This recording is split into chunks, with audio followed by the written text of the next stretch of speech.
Hi, and a huge Halloween welcome to Steve's Kitchen. We've been having a lot of fun in the kitchen today. Just come down here and have a look. Oh yes, we've been making a giant gummy skull, and will it come out in one piece? We don't know yet. You don't know. If you want to know, you're going to have to keep watching. Let's get on and make this giant Halloween gummy skull.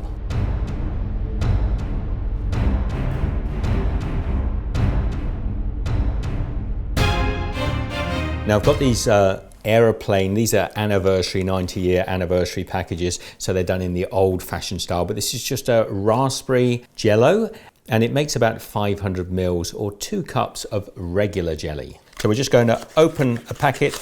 Now our Jello for this gummy skull has got to be stronger, so we're making a double strength recipe and we're adding some extra gel as well to help this set really firm. So I've got 4 packets of this beautiful raspberry Jello, or the Jello Crystals. Now remember, a lot of these Jello powders are mainly sugar, so I'm not going to just use all Jello. We've got regular powdered gelatine here, and I'm going to add in 3 tablespoons of gelatine.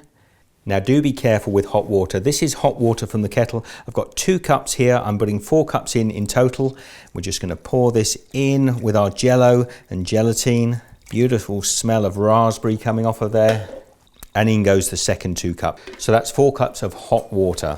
Pop my whisk in there. I want to dissolve all this Jello up until I get a nice clear liquid. Now this is a beautiful skull-shaped baking mold. Now you can get these in plastic, and I'll leave a link down below. I think Wilton may have discontinued them, but they still are for sale, and they are really, really well made. I've got an elastic band across there. That will become apparent in a moment. Now keep stirring your Jello until all the little bits have dissolved, and we don't want too many bubbles on the top. Now I'm going to start with the back of the head. I'm just going to pour this thick, very thick Jello into the mold. Now we've got a little over 4 cups. I'm going to keep pouring that until it gets pretty close to the top. Now these are little half ball cake molds as well that you can buy in the stores. What I'm going to do with this is we need to drop it into our Jello. Now be careful, that is still a little bit hot, and that's where the elastic band and these nice big chopsticks or any piece of dowel will do. I'm going to pop a chopstick on here, a second chopstick about a couple of inches away from the other one, and then we're going to push that in and sort of ease it under the chopsticks.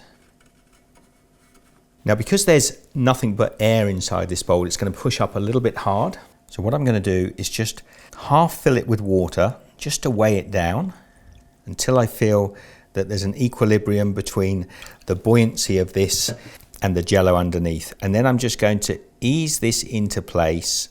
And as the Jello sets, we're going to have this nice little hole in the center of the head where I can put my brains. Now with the second half, the skull half, we've already got the chopsticks in place. So I'm just going to start filling this one up as well. And then we want to move these spheres. So I'm just going to hold the chopsticks, move them so they are accurately in line with each other. And a last little top up, just to bring it up to near the top of the mold. And we're going to leave these Jellos until they've completely set. You won't be able to move them while they're hot like this, but eventually you could probably pop them in the fridge and they'll set a little faster. Now my skull jellies have set. I left them overnight, and when they were a little bit firmer, I popped them into the fridge to chill up, but you can see they're pretty firm. I've taken that little bit of water out of the spheres in there, and now we've got the job, hopefully if this is firm enough, trying to get the skulls out. Now, I've got some silicone gloves here. They're food safe. I'm wearing these just to protect the skull from fingerprints and any of my nails snagging and breaking the skull. Now the chopsticks have done their job, so I'm just going to pull those out of there.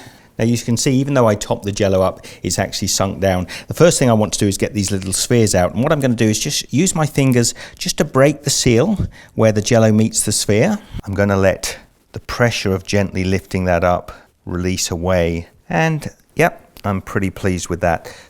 And then just a little bit of upward pressure, and those spheres are just going to pop right out. So I've got that lovely little cavity which we're going to be filling up with brains. Now the same thing around the edge of the skull. If I just push it down and just break the seal around the edge. Now if you're very careful and just make sure the complete perimeter of the Jello has broken away from the side of the mold, and then hopefully with a little bit of encouragement Now, one of them has come out. That is the back of the skull, and that's all nicely in one place. I just pop that over there. And out comes the second half. Now we've got to fuse these two guys together. I'm going to put about half a teaspoon of gelatin in some hot water, give it a little mix through. Now, almost against reason, I'm going to lift the skull back up. I'm going to drop it back into the mold. And I've got all these lovely gummy snakes, which I'm using as the brains. And I want to pack them in to the cavity. And then we've got my gelatine glue here, a little silicone brush. I'm just going to paint over the surface of the front of the skull where it joins the back. And then I'm going to grab the back of the skull. We've got this lovely sticky surface, line it up with our worms. We want to drop it on top. Give it a little wiggle to get it into place. You might wonder why I took the front of the skull out and then put it back in. It's to really release the tension from the actual mold itself. So when this sets, hopefully we'll be able to get this out. Now I want to set this for a good few hours in the fridge to let that bind together. Now hopefully the skull has fused together. It's time to get Hank out of the tank.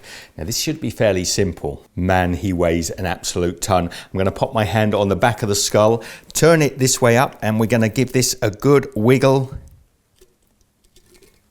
Whoa, look at that.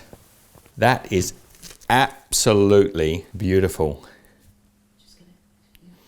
It's sealed nicely, nice and tight. There's a seam around the side. Doesn't he look absolutely gorgeous? We got to thank Hank, get a few more puns in. Here's a tip. Don't take this outside to try and get photographs because it will start to split in the heat. I'm going to actually lay Hank down.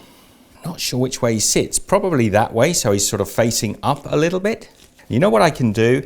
Because I've got a lot of these gummies here, I'm just going to pop it under his chin just to support the front of his head. I hope you've enjoyed this video. I'm going to have to re-stick Hank together. Shouldn't have taken him out in the garden.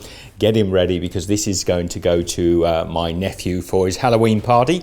In the meantime, I'll get these gloves off now. I hope you've enjoyed the video. Please share this with your friends on social media and we will see you for some more great Halloween recipes on Steve's Kitchen very shortly. Take care.